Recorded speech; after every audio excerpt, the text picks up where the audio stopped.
Deixa eu dar um dado para vocês aqui. Em 2024, o Brasil registrou quase 472 mil afastamentos por transtornos mentais, como depressão, ansiedade e o burnout.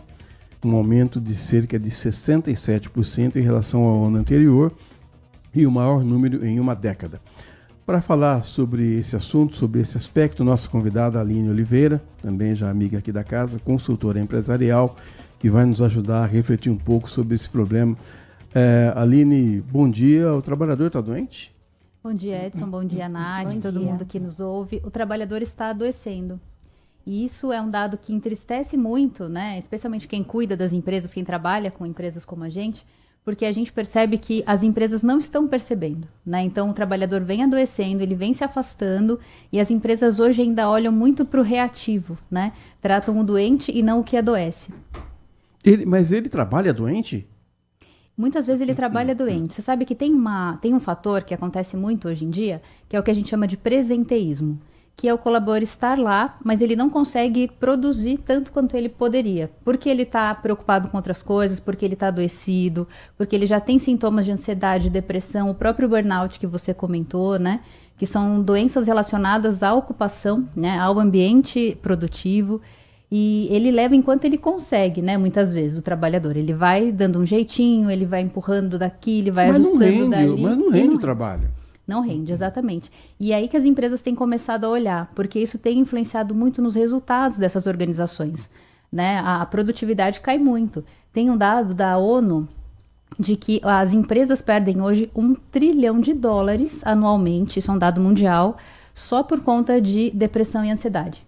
Né? Seja com afastamentos, com baixa produtividade, né? Mas é um dado que impacta diretamente na lucratividade das empresas. E como é que essas empresas elas estão se adaptando? Até porque a gente tem a NR1, que agora é lei, né? Hoje é lei você tratar o trabalhador, a saúde mental do trabalhador. Como que essas empresas têm se adaptado a esse novo modo de trabalho também, né? Isso. Essa é uma pergunta importante, Nath, porque quando a gente olha para as empresas, elas precisam deixar de entender o que é o adoecimento só do funcionário e começar a pensar no que adoece esse funcionário. Então, a nova NR1, ela traz um olhar para o ambiente de trabalho, para a gestão. Então, o papel do líder aí é fundamental, né, para entender como é que ele lida com esses colaboradores, porque não adianta você só tratar a pessoa que já adoeceu, já afastou, né, já está fora desse ambiente. Você precisa olhar na causa. Então, o que está adoecendo as pessoas? Então, a empresa ela precisa hoje deixar de olhar isso como uma questão reativa e passar a olhar como um dado estratégico, um dado de saúde ocupacional. A gente, vez por outra, a gente não consegue fugir da pandemia. Graças a Deus, ficou lá em 2020, já foi, 2021, né? Já foi. Espero que tenha ido de uma vez. Mas a gente sempre compara dados da pandemia. O que acontecia nessa época? Nessa época, as pessoas trabalhavam em casa doentes. Na verdade, nessa época, esses sintomas não apareceram tanto, né? Tinha um outro modelo de trabalho. O que aconteceu? A pandemia, ela enfraqueceu o cognitivo das pessoas, né? A mentalidade das pessoas, os relacionamentos sociais, porque aconteceram muitas influências nesse contexto, né? Então, você imagina que o ambiente passou a ser ameaçador, né? O que até então não era. Então, o ambiente externo passou a ameaçar as pessoas. E isso influencia diretamente o nosso cérebro, né? A gente começa a viver, a atuar no momento de preservação. Isso fez com que a gente começasse a olhar para outras questões, despertou alguns sintomas que até então as pessoas não tinham. Só que a gente voltou para o normal pós-pandemia como se nada tivesse acontecido, né? Então houve uma ruptura, voltamos, acabou a pandemia, volta a trabalhar. Mas ninguém olhou para o que sobrou da pandemia nessas pessoas, né? O que isso desencadeou na mentalidade? Então, por isso até o aumento desse número, né? Como você trouxe. A explosão de casos, né? De doenças de transtornos mentais, muito por conta disso, né? As pessoas precisam agora de um olhar diferente, né? A gente precisa reaprender a trabalhar, reaprender a estar em sociedade, né? E a gente fala cada vez mais de liderança humanizada, mas quem cuida desse líder, né? Quem dá esse suporte para esse líder, para ele conseguir gerir tudo isso da maneira mais tranquila possível, porque esse olhar para o líder também é importante, não é? É isso. E ele sofre a pressão dos dois lados, né? Exatamente. Ele sofre a pressão do time e a pressão da alta gestão. Então, isso tem que começar em governança, Nath. Né? A governança da empresa precisa indicar caminhos para que esse líder consiga olhar para o seu time, entender o seu ambiente, entender o que está saudável, o que não está.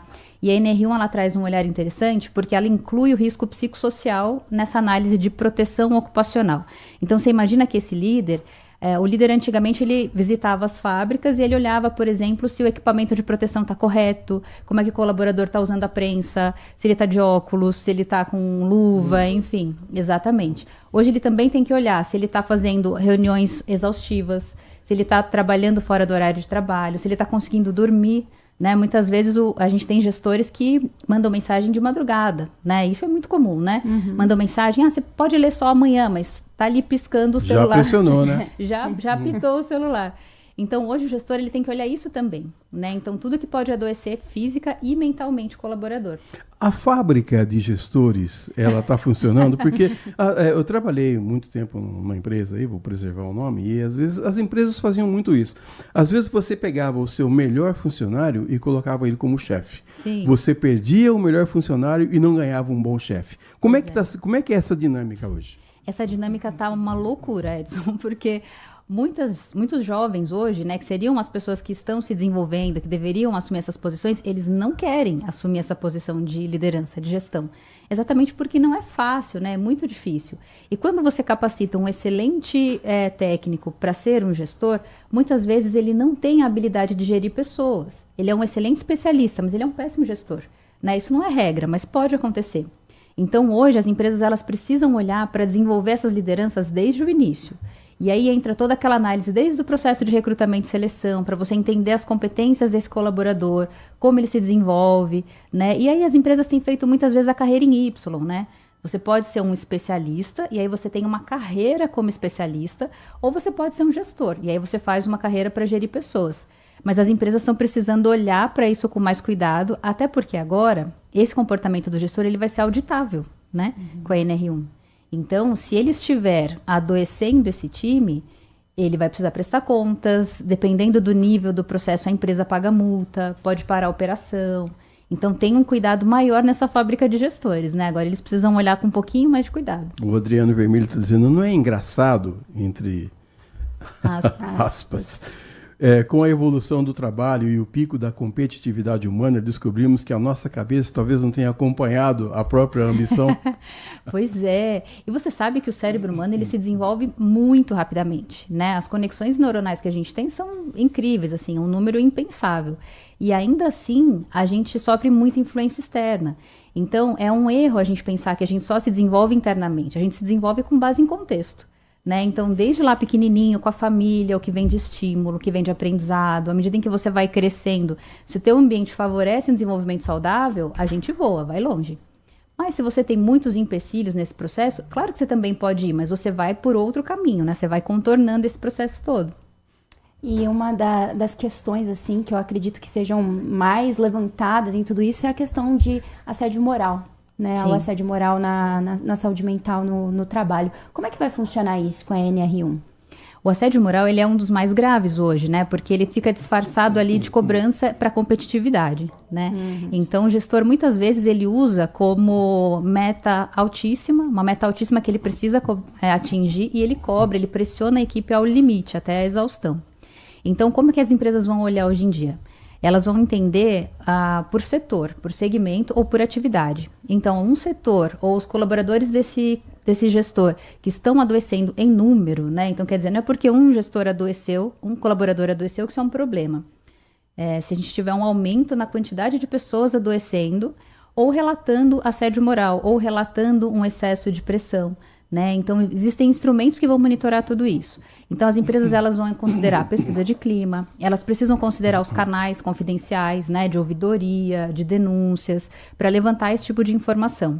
E todo o mapeamento que vem junto com a equipe de segurança do trabalho para entender quais áreas da empresa precisam de uma atenção maior, que tem um risco maior de despertar, né, algum problema relacionado a isso. No caso dessas denúncias, eu necessariamente precisa ser feita pela pessoa que está sendo assediada ou se algum colega, alguém ali por perto consiga notar tudo isso e fazer uma denúncia anônima, isso pode existir? Deixa eu ampliar essa pergunta. Nós estamos em maioria aqui no estúdio, são 3 homens e 2 moças bonitas. Se eu desconfiar que uma dessas 2 moças bonitas, se uma delas está me olhando de um olhar de um jeito diferente, eu reclamo para quem?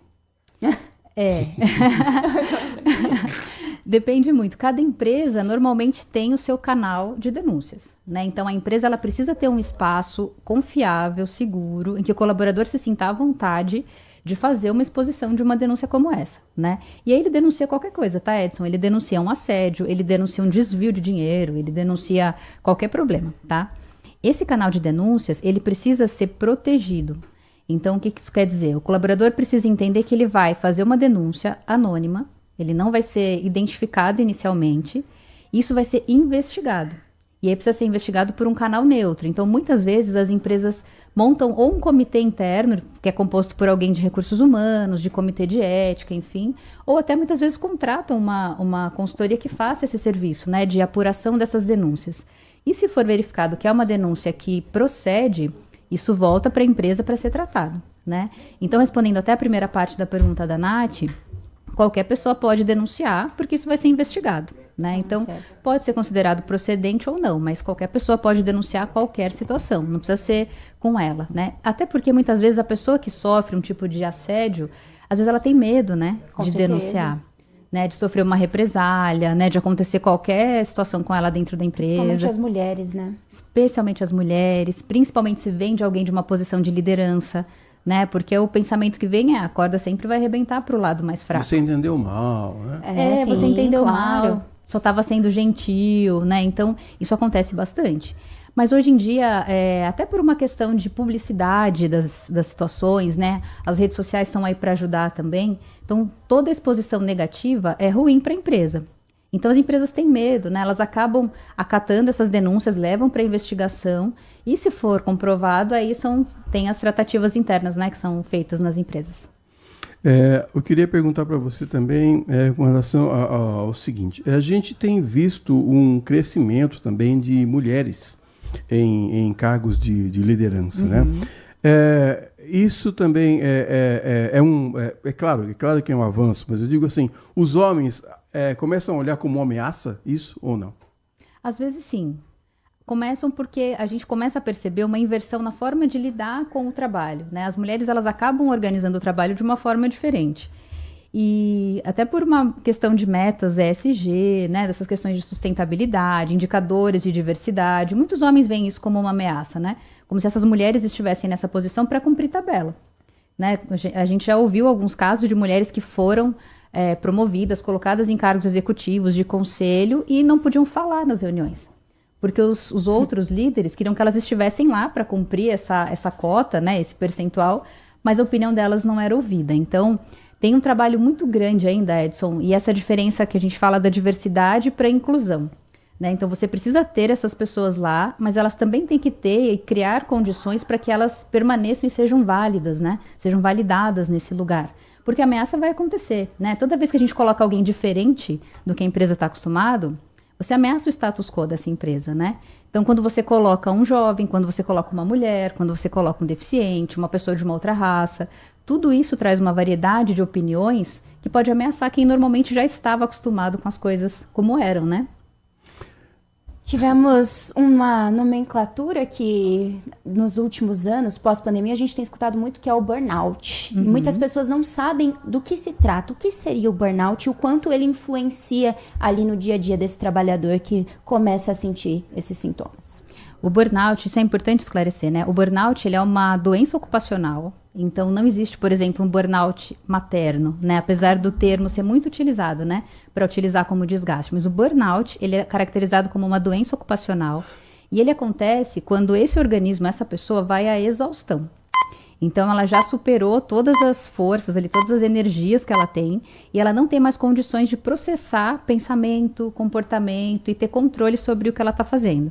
Né? Como se o organismo desligasse, porque ele precisa se recuperar novamente para dar continuidade nas atividades. Então, é o extremo da exaustão dentro da ocupação. Uma pessoa pode ser afastada por burnout, por exemplo? Uma pessoa deve ser afastada por burnout, porque isso é um ponto importante também. O burnout, ele não passa com descanso, né? Não é um cansaço, né? Que você vai para casa, descansa, tira férias e volta. Ele demanda diagnóstico de saúde, ele demanda tratamento de saúde, e aí a pessoa, depois de feito todo esse cuidado, pode retomar as atividades, mas é uma doença ocupacional. Eu tinha um amigo que dizia assim, poxa, chega domingo à noite, toca a musiquinha daquele programa, eu já falo assim, ai meu Deus do céu, amanhã eu tenho que trabalhar. Quando chega essa hora, é melhor mudar de emprego, Aline? Nem sempre, né? Às vezes a gente tem, né, o nosso hábito, né, de tornar o trabalho um lugar obrigatório, né? E quando a gente coloca o trabalho somente como obrigação, é difícil, porque você fala, poxa, podia estar em casa com os filhos, ou num trabalho mais divertido, ou com mais propósito. Na verdade, a gente precisa aprender a equilibrar as coisas, né? É claro que é muito mais legal, muitas vezes, você está em casa, descansando na praia, né? Mas, talvez seja o momento de você revisar a tua relação com o trabalho, não necessariamente com o emprego em que você está, né? Para que você está nesse trabalho? O que você conquista com ele? Né? O que você ganha com as relações que você estabelece lá? É mais uma revisão interna, a meu ver, né, do que uma questão com o emprego em si. Sem entrar no mérito da questão de saber quantas horas eu vou trabalhar e quantas eu vou ficar em casa, mas se eu trabalhasse segunda até quarta-feira, meio-dia, na empresa, e da tarde de quarta-feira, quinta e sexta em casa, não é legal esse equilíbrio? É muito legal, é muito legal. Essa empresa vai... Maravilhoso, né? Essa empresa vai deixar, né? É o famoso modelo híbrido, né? Que as empresas estão agora abrindo mão de novo para voltar para o presencial. É muito legal, né? Eu acho que, de verdade... Trabalhar assim, de chinelo, né? De chinelo, né? Sem precisar se preocupar tanto com deslocamento, né? Tudo que está envolvido, né? No modelo presencial de trabalho. Mas eu acho que depende muito da rotina da pessoa também, do estilo de vida, né? Você imagina alguém que tenha criança em casa. É muito mais difícil você trabalhar de casa do que você se deslocar e trabalhar numa empresa, né? Entendi. Se você tem um espaço adequado, né? Um espaço silencioso para você montar o seu computador e trabalhar, aí funciona. A gente está falando de empresas, né, de colaboradores, mas eu sei que tem muitos ouvintes que são empresários, né? Aqueles empresários que fazem tudo, são marketing, financeiro, cuidam de tudo. Isso também pode gerar um burnout ou um cansaço excessivo. Como equilibrar nesse caso, que você é o seu próprio líder? Pode e gera, né? Porque você precisa fazer muitas coisas ao mesmo tempo. Então, dividindo até em 2 momentos essa resposta, Nath, o primeiro que assim, a NR1 ela não vai ser exigida desses empresários, né? As empresas que vão passar por fiscalização e tudo mais são empresas já mais estruturadas, com mais de 100 colaboradores. Nossa. Então, essas pessoas, elas podem respirar nesse sentido, né? Mas é claro que elas têm que olhar também para essa divisão de tarefas, né? E não é fácil, né? Porque você fazer tudo sozinho, ainda ter que garantir uma rentabilidade, enfim. Tem dados que mostram que hoje os empreendedores, eles levam pelo menos de 3 a 5 anos para conseguir começar a ter lucratividade. Então, se você entra nesse mercado do empreendedorismo sem ter, por exemplo, um dinheiro em caixa, né, um investimento guardado para poder fazer essas atividades acontecerem, é muito sofrido, né? A pessoa, ela trabalha muito, ela trabalha em todas as frentes para conseguir dar conta. Então, a minha indicação seria tentar dividir, na verdade, né, equilibrar um pouco do que é essencial. Então, muitas vezes a gente quer fazer tudo. Né? E uma empresa pequena, né, de um empreendedor, nem sempre ela precisa ter todas as frentes perfeitas, né? Ela não precisa ter, por exemplo, uma estratégia de marketing muito consolidada. Ela precisa entender que ela precisa vender. Então, ela tem que saber o que ela vende, para quem ela vende e trabalhar com esse canal. Mas ela não precisa estar em todas as redes sociais. Ela não precisa ter aquela arte perfeita para divulgação. Então, é tentar fazer as coisas acontecerem dentro das suas possibilidades, né? Mas, Aline, estamos conversando aqui com a Aline Oliveira, que é consultora empresarial. Mas, Aline, se eu resolver a partir de amanhã, eu não quero mais trabalhar na Band, eu estou descontente com a Nath Luquezzi, os meninos aqui, eu vou vender coxinha.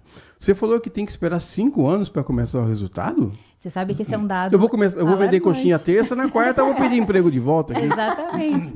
O ideal, até no seu caso, que já tem um trabalho, Edson, o que eu diria é tentar fazer isso em paralelo. Começar em paralelo, porque é muito difícil, né? A realidade do empreendedor brasileiro, ela é bem desafiadora, né? E é um dado do Sebrae, perdão, Sebrae. De 3 a 5 anos para começar a ter rentabilidade. Né, lucratividade. Então, o ideal é que tenha, assim, ou primeiro guarde um dinheirinho para conseguir segurar esses primeiros anos, reduza um pouco seus gastos, né, porque você vai deixar de comprar coisas que você compraria se você tivesse um salário fixo, por exemplo, porque é tudo muito variável, né, mas é um cenário que de médio e longo prazo, não é imediato, não. Uma das coisas, acho que mais causam ansiedade no brasileiro é a chegada da IA. Muitas pessoas nesse meio tempo, muitos colaboradores ou perderam o emprego ou estão tendo que se readaptar a essas funções. E aí, o que fazer nesse momento? A IA, ela é ainda um cenário muito incerto, né? Então, o que a gente tem visto é que houve um boom, as pessoas estão usando para tudo, de todas as formas, inclusive para atividades... Pro bem e pro mal, né? Pro bem e pro mal, exatamente, e para coisas muito simples, né? Coisas que você poderia fazer, que a IA está fazendo. O que a gente recomenda também é que seja utilizado como uma ferramenta. Ela precisa ser vista como uma ferramenta, ela não pode substituir o trabalho humano. Então, hoje a gente precisa conhecer de IA, né? As empresas precisam, inclusive, trazer esses treinamentos para os colaboradores, porque isso já está acontecendo, né? Não dá mais para a gente negar que isso acontece, né? E as pessoas precisam entender, precisam interagir, até para não se deixar enganar, né, Nath? Porque o que a gente tem visto hoje de golpes, né? Que são montados com o uso da IA, é assustador. Então, a gente precisa... Tudo que a gente não conhece, nos domina. Então, a gente precisa conhecer, entender o contexto para poder lidar com ela da melhor forma. Eu tô querendo fazer umas tatuagens aí, Aline, mas o pessoal andou torcendo o nariz para mim aqui. Por quê, hein? Tatuagem não é bem-vinda no emprego, no local de trabalho? Depende muito, né? Depende do modelo de trabalho, depende do perfil da empresa, né? Do segmento. Tem empresas que exigem que as pessoas tenham um padrão mais conservador, mais tradicional, né? E aí, com relação à postura, vestimentas, aí entra tatuagem, piercing, qualquer modificação corporal, né? Tem outros modelos de empresa que não, que são mais flexíveis. Então, se você quiser fazer as suas tatuagens, você precisa entender certinho o ambiente onde você trabalha, né? Como é que isso vai ser encarado, como é que vai ser aceito.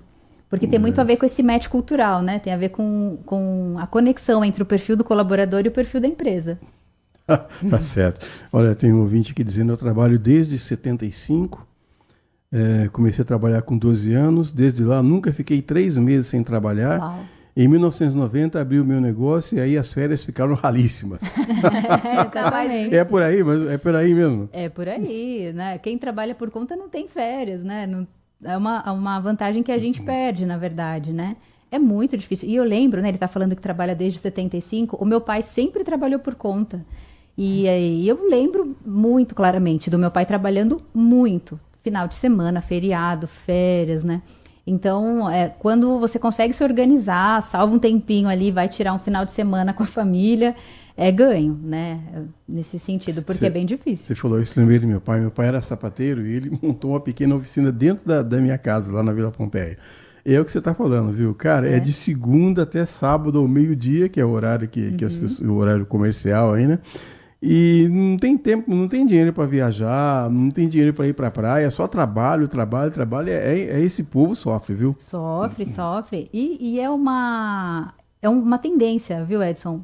A gente vê um aumento hoje dos empreendedores, né? Das pessoas que estão trabalhando por conta. Primeiro porque as empresas elas estão exigindo que as pessoas voltem para o presencial, por exemplo, e muita gente não consegue mais voltar para o presencial, né? Então acaba dando um jeitinho de trabalhar de casa, né? De se capacitar para ganhar o seu dinheirinho. E outra porque as pessoas entendem ainda o empreendedorismo como um movimento de autonomia, né? De liberdade. Então, é uma liberdade sofrida, né?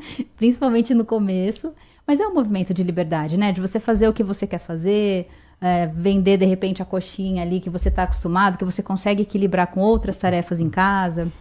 Mas não é fácil, não. Essa história do Sebrae é interessante, porque você fala assim, minha mãe faz coxinha, e o pessoal gosta. Tudo bem, você pega as coxinhas da sua mãe, sai para a rua e vende um dia.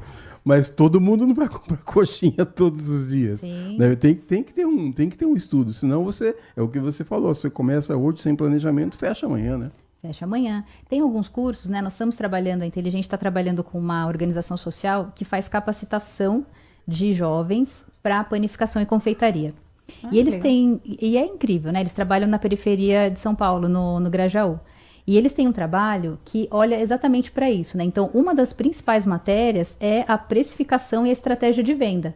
Porque é isso que você falou, né? Você não pode fazer ali o seu salgado, o seu bolo e ficar em casa esperando o cliente tocar sua campainha, né? Ou te mandar um WhatsApp. Então, você tem que ir atrás, tem que saber divulgar também. E a gente acaba aprendendo tudo isso, né? Como empreendedor. Com certeza. Tem que olhar para tudo isso. E olhar para os jovens é muito importante, porque eu acredito que essa geração nova, né? A geração Z, ela pensa muito só no lado tecnológico, mas e aí as outras funções, como elas ficam? Como é que é esse futuro do trabalho para essa nova geração? Existe uma diferença da geração que já veio aí, a geração que está chegando no mercado de trabalho? Existe, né? E, na verdade, tem algumas profissões que daqui a pouquinho já vão ficar obsoletas, né?